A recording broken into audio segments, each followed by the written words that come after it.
One of the core concerns when you're working with gender diverse youth is that they're experiencing a lot of isolation, discrimination, and bias, and they need to be able to communicate their needs. At the same time, caregivers need to be able to learn what the youth need and be able to communicate with the youth. Both of those are critical in order for the youth to receive the care that they need, the gender-affirming care they need. And so one thing that this group is designed to do is to work with the youth to be able to communicate their needs and build their assertiveness so that they can address some of those concerns. At the same time, it's helping caregivers learn about gender and how to discuss that gender with the youth. And the third component of this group will be to facilitate communication between the caregivers and the youth so that they can discuss their needs and help meet the needs of the youth.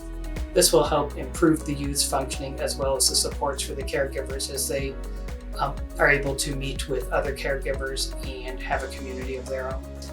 Incorporating GenderNexus, GEKCO, and PFLAG-Fishers further advances our goals as those community agencies and those members of the community have the expertise and personal experiences that are necessary to meet the community needs.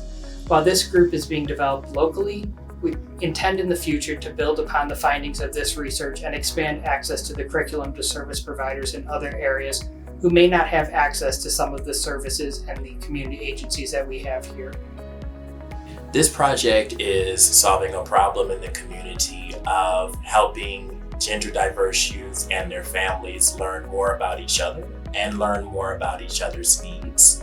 Because we're finding that as children and young adults and youth are coming out as gender diverse, it creates a very seismic shift in families sometimes. And so being able to walk alongside families as we're processing that shift with them and the change in dynamics will not only help solve a problem, but it will also help the community rethink how identity is lived and experienced.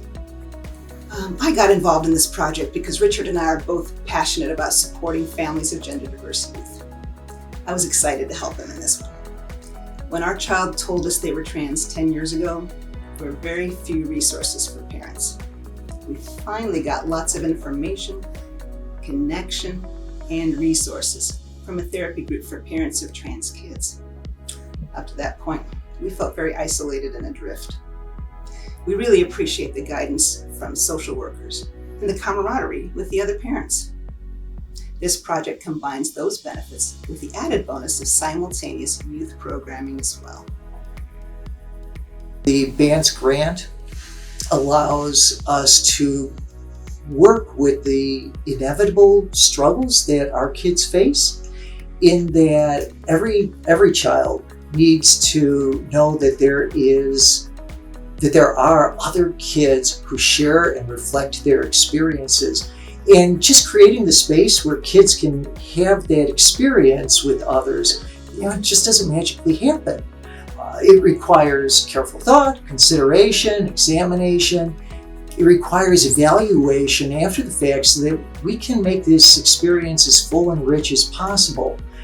And in that way, not only are we helping the kids, but we're also helping the parents. And the more that we can support both kids and parents as a whole unit, the better we make our community.